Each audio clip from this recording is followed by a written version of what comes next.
Gun violence is an epidemic in the United States. Already this year, families are grieving after mass shootings at a school, the workplace, and a birthday celebration.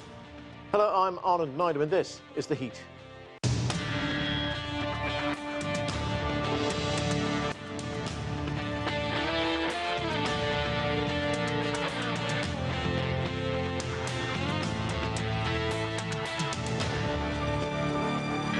A Sweet 16 birthday party in Dadeville, Alabama was the latest target of a mass shooting. On Saturday night, 4 young people were killed and 32 others were injured at a dance studio. According to one hospital, at least 15 teenagers were treated for gunshot wounds.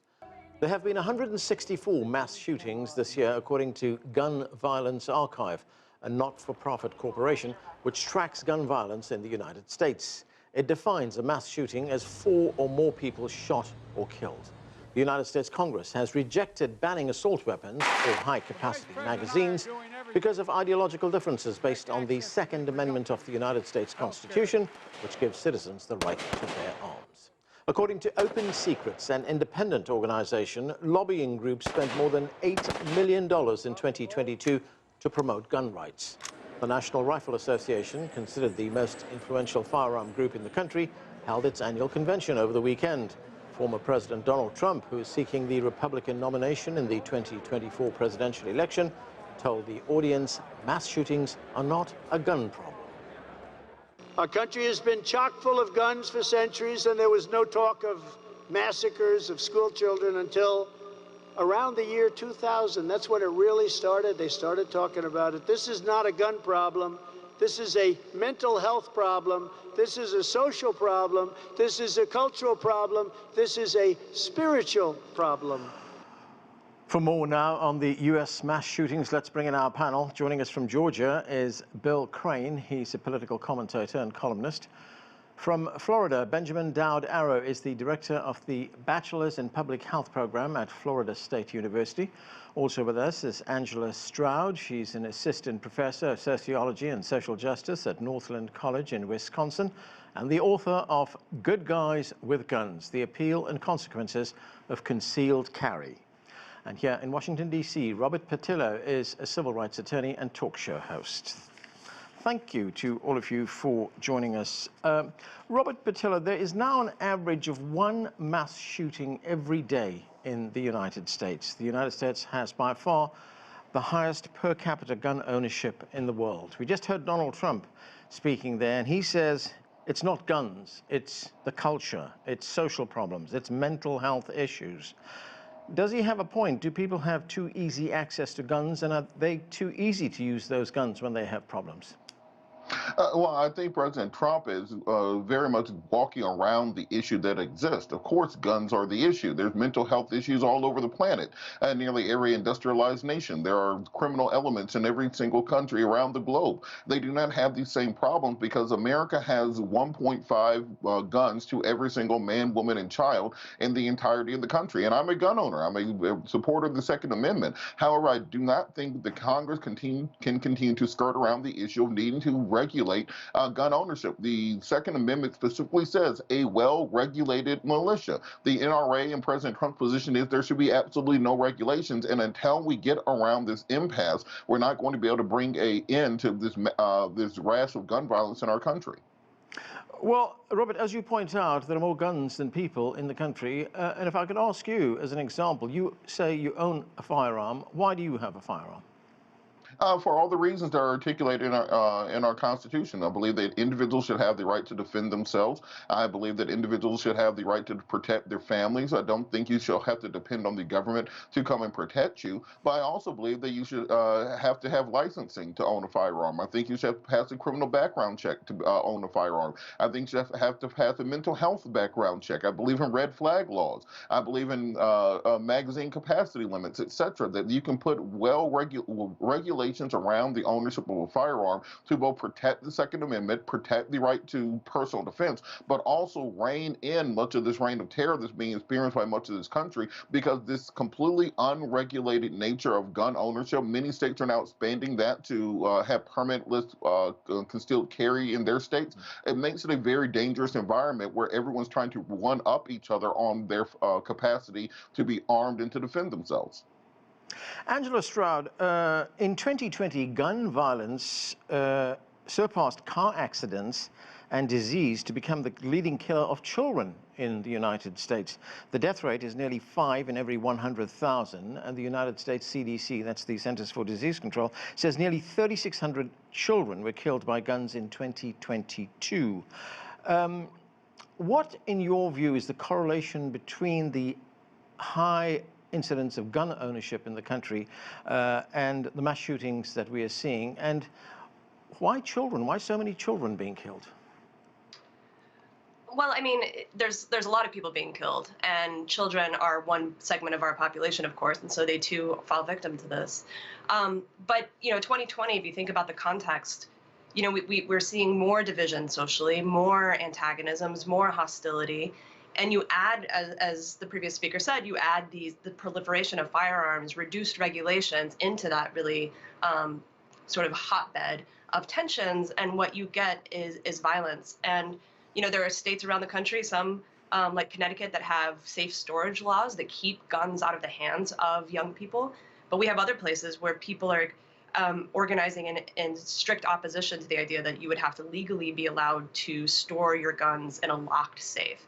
And so when we have these extremely dangerous weapons that kids can get a hold of, sometimes they bring them to school, sometimes they accidentally shoot themselves or others. And so it's a really dangerous situation. But there is a direct link, isn't there, Angela, between the high number of guns in the country and the number of mass shootings that we see? Of course, yeah. I mean, we're the only country in the world that has this problem to this degree because we're the only country in the world that has so many guns. So, of course, the proliferation of firearms over time, I mean, Donald Trump's statement, "we've always been awash in firearms," just isn't true. There's a historical mythology that the United States has always been filled with guns.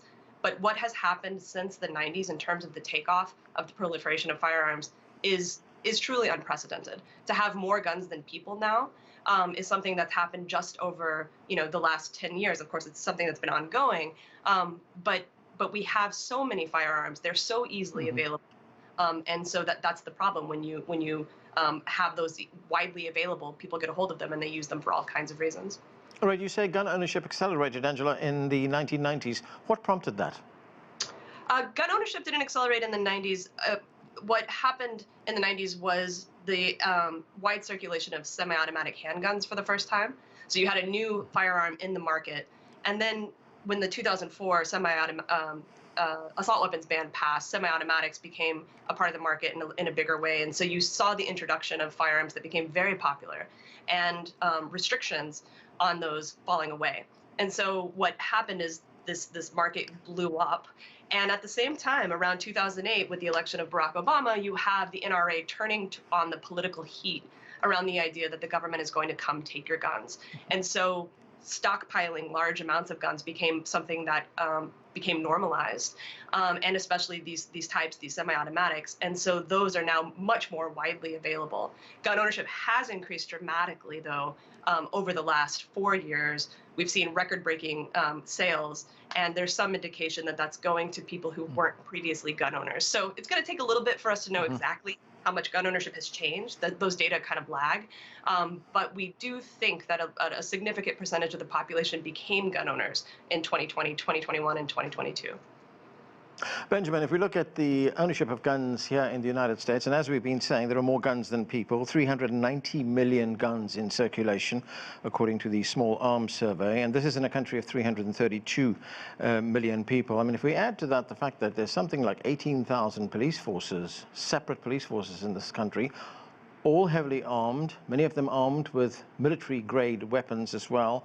I'm wondering to what extent all that contributes to the kind of culture that we see right now with so much violence and so many mass shootings. Yeah, so thinking about like the history of the culture, Angela kind of touched on it a little bit. A lot of it goes back to marketing, right, with Colt and with Edwin Pugsley of Winchester, where they decided to hire media. So Colt hired the pulp book writers, the dime store novelists, to write books with his guns, and put it in the popular imagination. Edwin Pugsley put it in movies, and we see that there's this big culture that guns are cool and people want them. And then in 2008, as Dr. Stroud mentioned, the election of Barack Obama led to a threat where people thought that the government was going to come and take their guns away, and the NRA really started pushing this narrative, and we started seeing this shift of a narrative that you have to have guns for protection because the government can't do it for you. And so all of this has led to quite a few changes. As mentioned, gun ownership changed in 2020, 2021.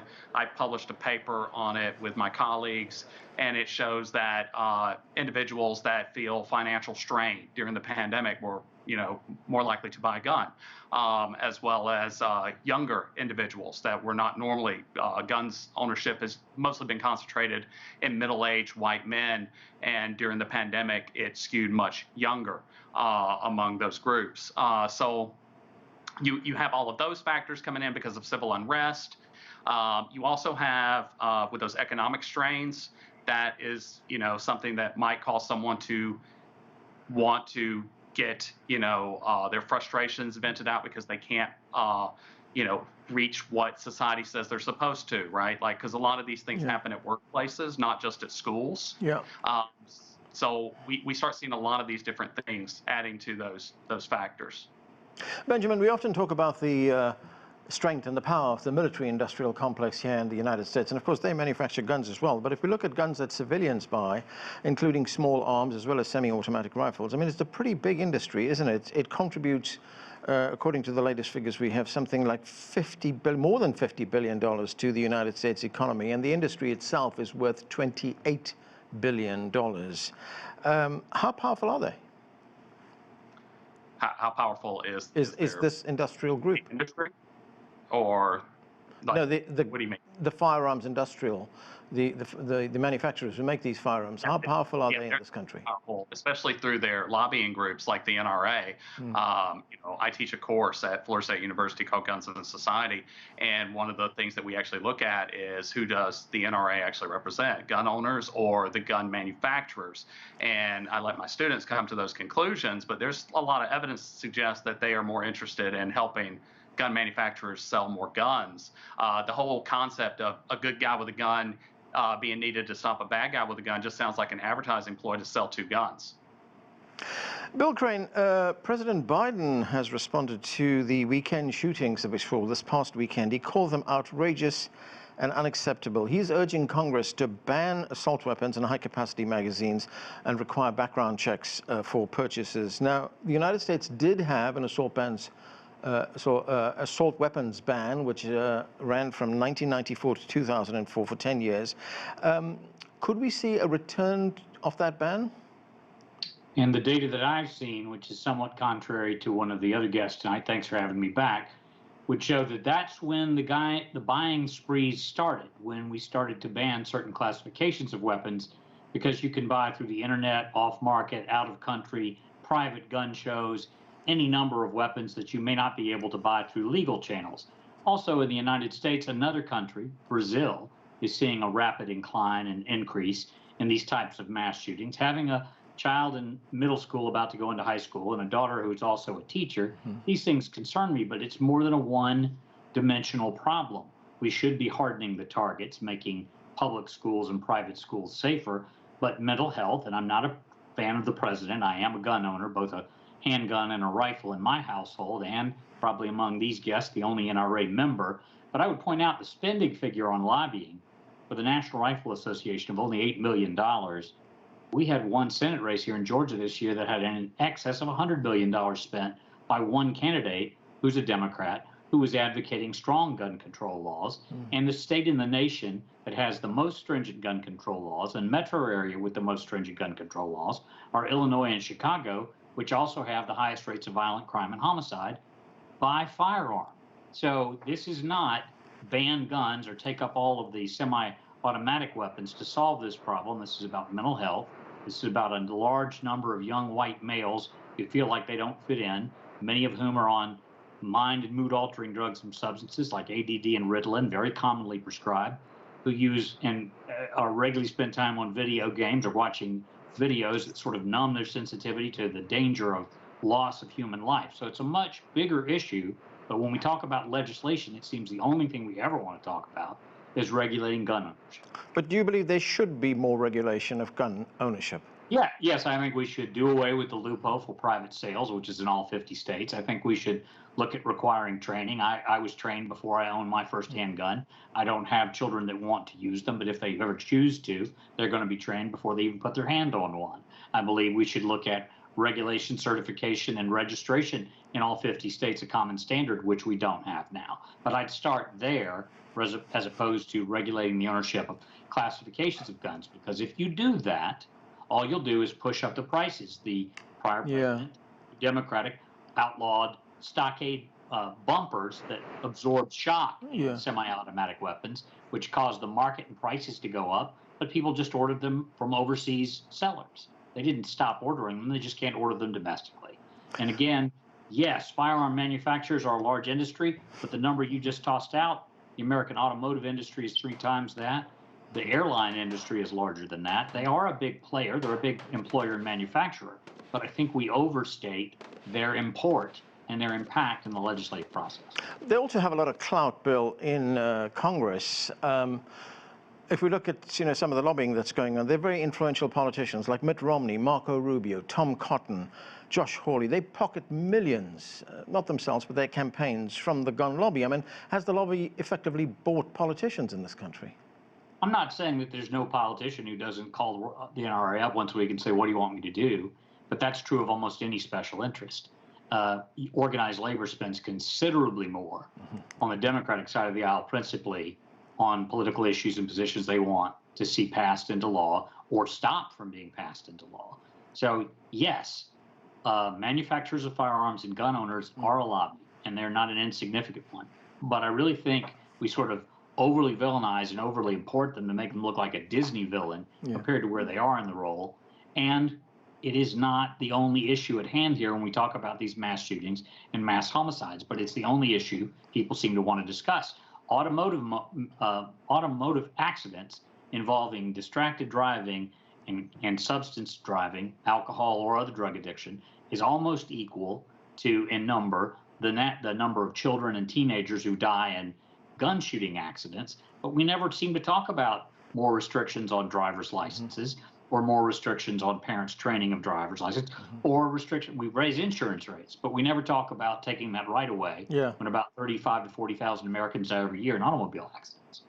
Robert Patillo, does Bill Train have a point there when he says that there seems to be a much bigger focus on gun owners rather than drivers, say, for instance, who are also responsible for a very large number of deaths in the country? Well, I think the difference is there's not a one-to-one correlation between the need for automobile and the need for a firearm, and that you have more regulations needed to purchase a firearm, to purchase a vehicle, and to get insurance on it, to get licensing, to be trained. Then you have to buy. Then you have to buying a gun. You know, my first gun that I bought, I walked into the Walmart in Rome, Georgia. I picked up an AR-15. I got some oranges, some apples, and a tablet. And I walked out the store in about 20 minutes. That's what it took to buy an AR-15 in Rome, Georgia at the time. Buying a car is a far more involved situation, and far more licensing involved in that. And just to this point about the NRA and many of the organizations that call themselves gun lobby, you never see them stand up for somebody like Philando Castillo, who was a legal gun owner who was shot by police for owning a firearm. You never see them stand up for Tamir Rice, a 12-year-old who was playing with a firearm or with a toy gun in his front yard when he was gunned down by police. They never talk about Jamal Crawford, a black man who was in a Walmart in Ohio holding a BB gun that he was purchasing, who was shot by police. Their interest is not in defending the Second Amendment. Their interest is not protecting gun owners. Their interest is protecting the corporate profits for Remington and for Glock and from many other gun manufacturers. And they have to stop masquerading as Second Amendment rights groups when in truth they are just corporate lobbyists who want to make sure there are absolutely no gun regulations on the books anywhere in this country to ensure that you can sell firearms as cheaply and as legally to any individual who wants them in order to drive up the profits for their membership organizations. That's all that they are currently, and that's all that they've ever been. Bill, very quickly, I know you want to respond to this. What was the year you bought the gun in Rome? Because you cannot do that legally here now. Yeah, that was 2006. There are laws here and in other states that regulate gun ownership and gun training. There are also laws in multiple states that are doing away with carry permit regulation. I've had a carry permit. I don't have one currently. But again, there are more cars than there are households or Americans. This is not a single-pronged issue if we want to get at the broader societal concerns in addition to the multitude of guns. To deal with what are the reasons these young men are picking up guns in the first place. We could take assault weapons off the table. Some of these mass killings have been held with handguns. Some have been knife attacks. Yeah. If we don't deal with the broader issues, we're still going to be here talking about multiple deaths 10 years from now. Angela, in July, Florida will become the 26th state to allow residents to carry a concealed weapon without a permit. Now, you've written a book. The book is called Good Guys with Guns, The Appeal and Consequences of Concealed Carry. What did you learn from your research? I learned many things, but one of the things that became very clear is that permitting processes are important. The idea that anyone can carry a gun in public without having a license is, I think, the wrong direction. We shouldn't be moving in that direction. To the previous speaker's point, there's a lot of talk about regulating guns, but that's kind of the harder thing to regulate because these are goods that once in circulation, they're tangible, they last a long time.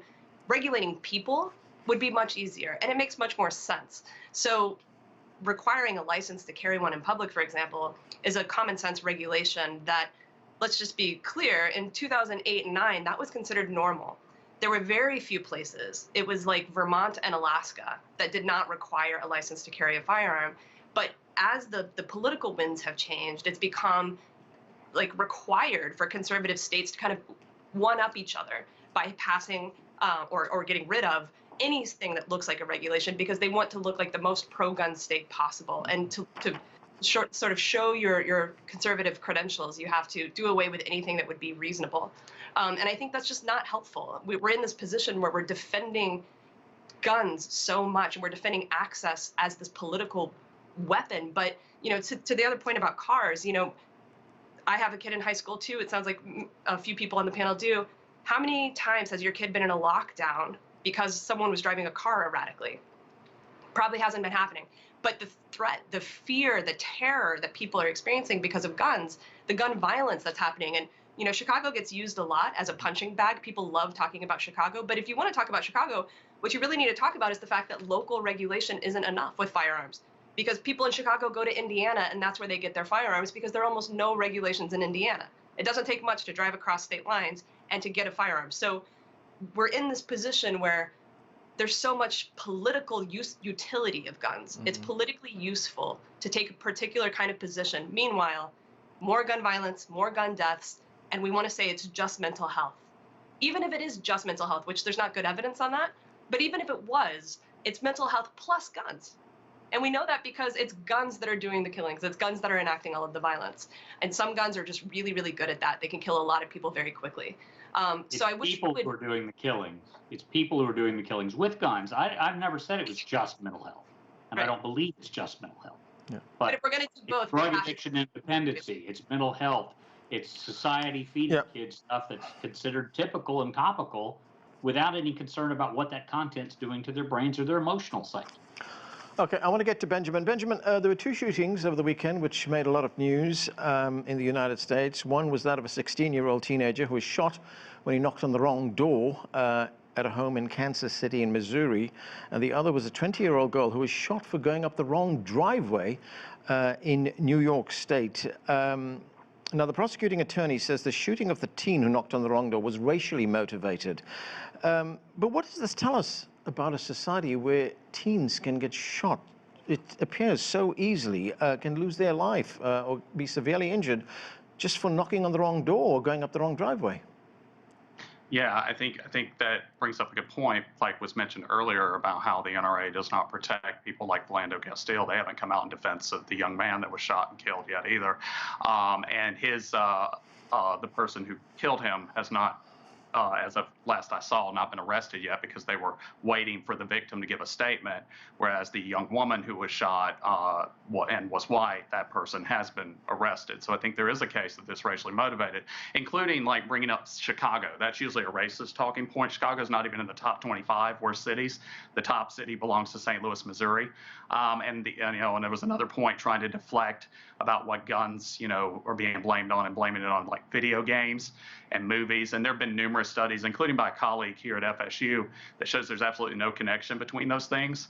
And so when we start looking at then what motivates some of these people to think this, that people of color are violent, it's because of these false narratives that Chicago is what's dangerous, or that the inner city is what's dangerous. But there's research that's just been published that shows removing all the blue cities from red states, like Mississippi, which is the highest rate of gun mortality in the country, there's still more homicides and suicides and other gun deaths in that red state once the blue cities have been removed than there were. So I think that when you have these false narratives from groups like the NRA that push this idea that the other is the one causing, these crimes and these violence, then you see people will react that way when someone that is a stranger comes up onto their property. Mm-hmm. Angela, I only have a minute left, but I'd like to hear your response to what Benjamin just told us. I mean, I totally agree. And, the sense of fear and reach for your gun first, mm-hmm. and the stand your ground mentality. It's a stand your ground mentality that is circulating in dominant gun culture right now, where you are a tough person if the first thing you do is reach for your gun. And it's absurd. These cases, no responsible gun owner should be acting that way. But when fear is being sold and cultivated because it's profitable, because it keeps people watching Fox News and reading American Rifleman, then that's what they're going to do because it's highly profitable. Bill Crane? It's not unlike the Democratic left side of the spectrum, talking about, for example, transphobia causing teen suicide and selling that side. Both sides of the aisle, politically speaking, are unwilling to meet in the middle and have, without casting aspersions at the other. Okay. This is a bigger problem than guns. I didn't say guns were not a significant problem. It's obviously guns that the bullets are coming out of that are killing people. Yeah. But it's more than guns, and guns, witness this topic of the show, is the only issue we ever talk about. We are going to have to leave it there. We have run out of time. Thank you to all of you for being with us. I'm Anand Naidu in Washington, D.C. Thank you for watching.